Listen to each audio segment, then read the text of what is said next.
All protocols observed, ladies and gentlemen. Hamjambo. Hamjambo tena. Wow, this is a great occasion. And we are here in a place called Asego Kanyada. So I'm very nostalgic standing here before you today. Because when I was growing up, this place was made very famous by the famous Kindu band. They sang the song about the travel by ship from Homa Bay to Asembo Bay.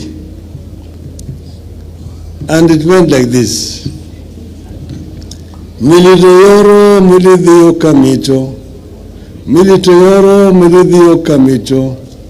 Militoyoro, milithio asego. Tongamuruno bina gudhiambo. Iwendari erio wadigiseda. Iwendari erio wadigiseda. Oriti windoki kudungu. Iwendari erio wadigiseda. So that is the travel by ship from Asego. Asego is Homa Bay because of the hill which is called Asego to Asembo Bay those days. So we are happy that this is taking place here at this place. But let me begin because I was told to give a keynote address. Let me begin with a story that is told in the Gospel of John. I know most of the people here are Christians. Gospel of John, and I'm sure so many of you people are familiar with this story. A disciple called Philip meets a man called Nathaniel. Philip tells Nathaniel that something significant and historic has happened in the town of Nazareth. Not believing, Nathaniel asks, Nazareth? Can anything good come out of Nazareth? Philip tells Nathaniel, come and see. You can find that encounter in the book of John 1:45 to 46. Come and see. With regard to Homa Bay, I'm not Nathaniel. I'm here not because I doubt. We all feel and see a change in the air in Homa Bay. There is intensity and positive energy that has led to tremendous interest in the county. I have come to confirm that Homa Bay has potential and efforts are underway to turn the potential into reality. I am here to support the efforts. I salute and welcome the distinguished leaders, investors, diplomats, and development partners who have honored Madam Governor's call to them to come and see. Allow me to commend the county government of Homa Bay for this initiative at a time of great economic distress in the country and pressure from the people. These initiatives need all the support of the national government and the international development partners, and I salute all those who came on board. I believe the success of any one county takes the entire country forward. I believe that as a country, we are as strong as our counties. And I want to give the government of Kenya Kwanza free advice that the national government does not need to compete with the county governments. The county government complement the national government, and therefore the national government needs to support the county governments to deliver. From the outset, therefore, I wish to appeal to our development partners to consider county governments as competent and critical actors in the engagements aimed at realizing national and global development goals. I appeal to the development partner to scale up their engagement with counties.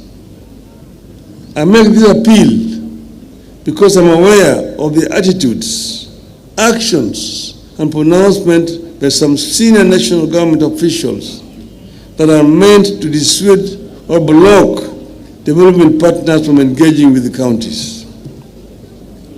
I wish to assure our visitors to this country that our counties are managed by some of the most experienced politicians and technocrats in this country who have very clear ideas of what needs to be done.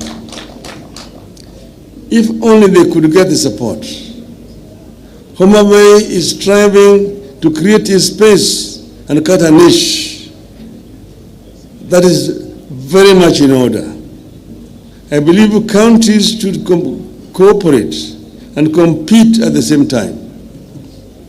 The biggest challenge that counties, just like the national government, have to deal with is growth, which has to be both horizontal and vertical. Horizontally, counties have to spread the benefits of development to regions and communities that have been left behind. Vertically, our actions must meet expectations about quality of life, services, and infrastructure. If the infrastructure for vertical and horizontal growth is not laid early, we will replicate the uneven development that has dogged the national government since independence 60 years ago. Homa Bay has identified agro-allied industries, that is fishing and aquaculture, tourism, and growing of cotton and other crops for their value chain to help spur prosperity. I concur that agriculture and its value chain and blue economy are holders of real potential for the takeoff. However, to unlock opportunities in agriculture, some radical and bold measures will have to be taken. We are never going to feed ourselves or commercialize agriculture until we wean our people out of subsistence farming. A situation where food shortage is a persistent feature, even among people who identify themselves as farmers, points to something very wrong. Landholding sizes continue to decline. Yield per hectare continues to decline, yet population is rising. It won't be easy. It was never easy to introduce large-scale farming even in Europe or in South Korea. But we must start laying down the infrastructure for the large-scale agriculture in this region. That means educating our people and also laying the ground for irrigation and mechanization of agriculture. You have to diversify and explore other crops. To this end, I appreciate the effort by Homa Bay and neighbors to venture into crops for edible oils like palm, soya, groundnuts, and renewed interest in the cotton. This region once had a thriving edible oils industry that processed sunflower, cotton, and groundnuts. We need them back, and we're happy with efforts which have been made by Homa Bay County here. When we were growing up as small children, cotton was the main cash crop in this region. And there were ginaries in Busia, Luanda, in Siaya, Nderi, in Homa Bay here, and Kindu Bay. There were ginaries here. And women used to take the cotton to the market on market days. And they had mobile weighing scales. They would weigh the cotton, and Mama would be paid cash on delivery, and she would then transit to go and buy fish or meat in the market. That died when we introduced the monopoly of Cotton Lint and Seed Marketing Board. Cotton was delivered to the board, no payment. 6 months later, children were being sent away from school. That is why people stopped doing cotton. We need to have science work for our people.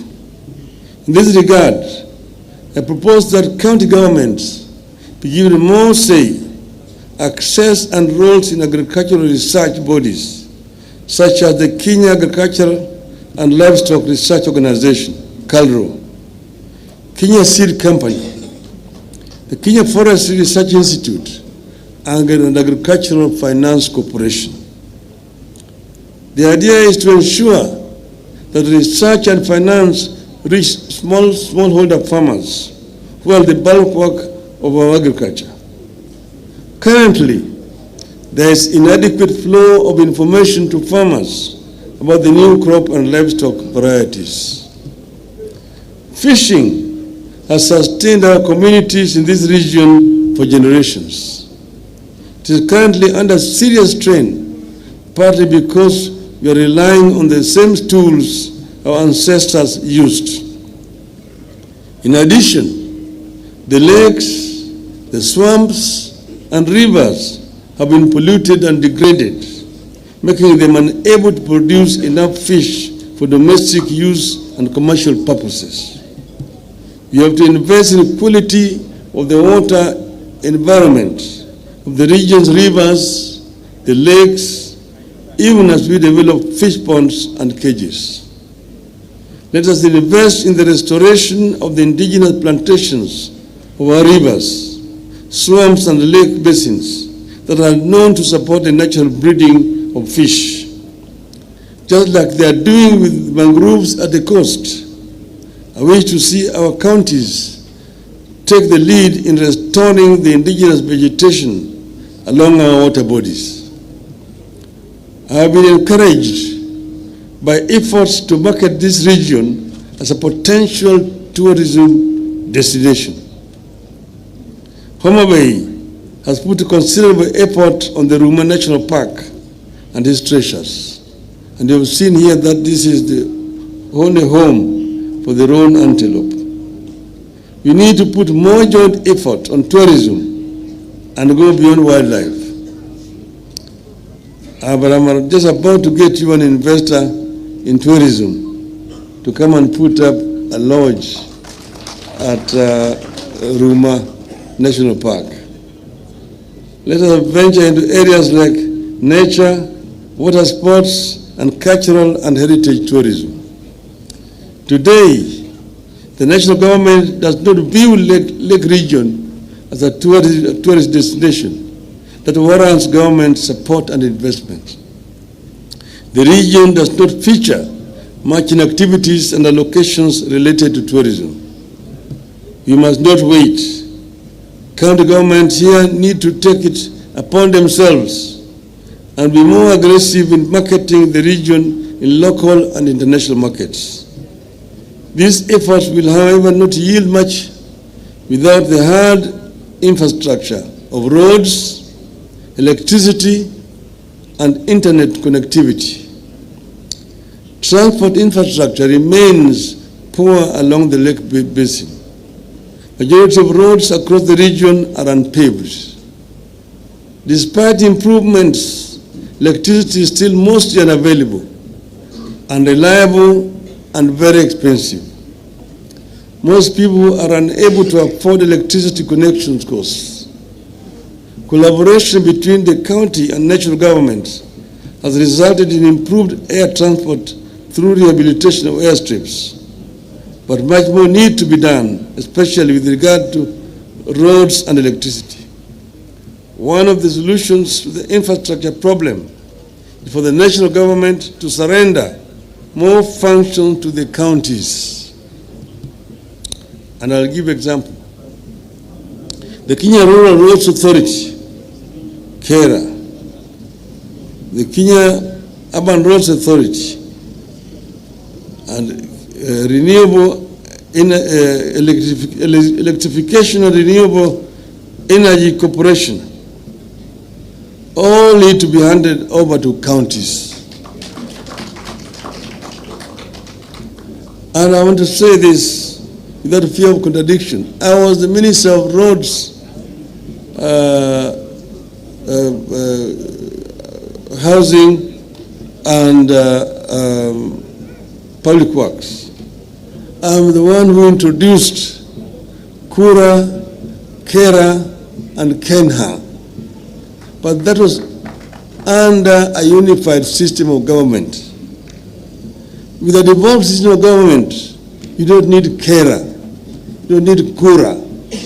All of them should be surrendered to the county governments.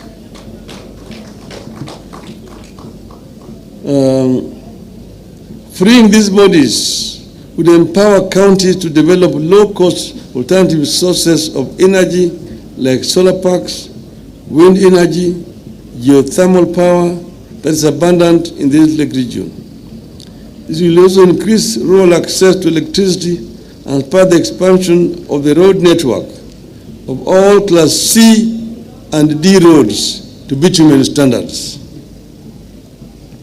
The overall aim is increased trade and investment in the region that requires a different kind of infrastructure, removing the barriers that prevent the attainment of full potential.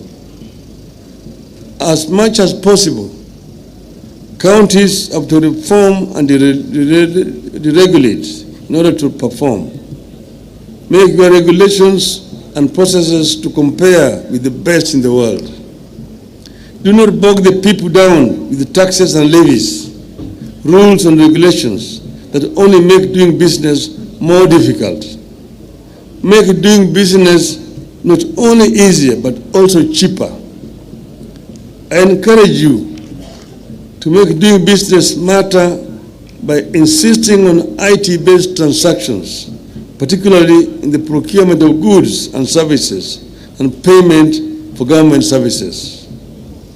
At all times, we must never forget that much as we need to grow and be competitive, you have an obligation to be caring and compassionate. Create the infrastructure for the people to take care of themselves, then watch the people rise.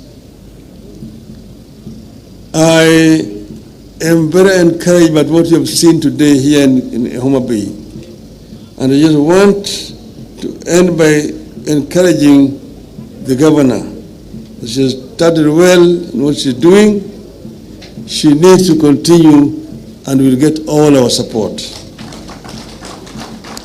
We are committed to supporting all our governors in the Azimio counties and also those with whom we have coalitions, like in Nairobi County, the governor of Nairobi. We will give you all the support that you require to succeed. We want to ensure that what we set out to achieve is achieved through the county governments. But where we are right now, we are at a very, very critical stage. You will know that we had NADCO, which was chaired by my colleague Stephen Kalonzo Musyoka and Mr. Ichung'wah.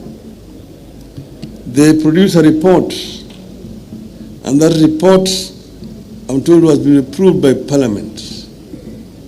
That report should be handed over to us formally. And once it's handed over to us, we will ensure that it is implemented fully, all the recommendations in that report. Secondly, let me respond to some issues being raised, some fears. I'm not going anywhere. I'm around. I've been running around trying to get support for different heads of states. I was with some in Namibia just the other day.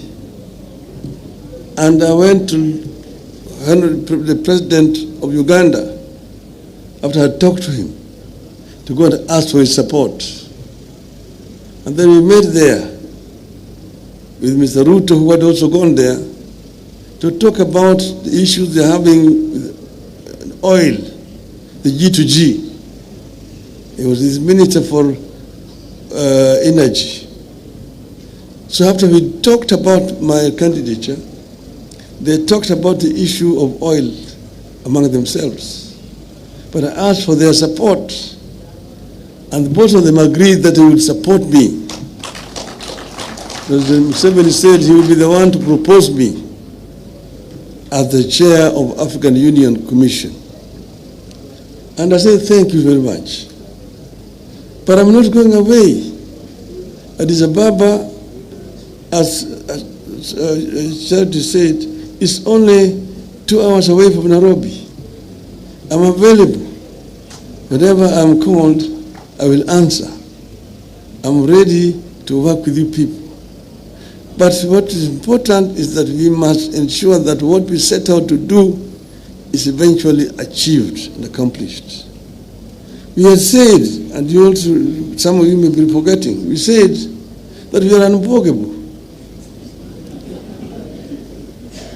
We are unbogable. We are also unpangarable. We cannot be pangered. Who can pangoa? Who can pangoa? Who can bogoa? Who can bogoa? We are unbogable. Therefore, have no fear at all. We are unbogable, and we will get there. Thank you very much.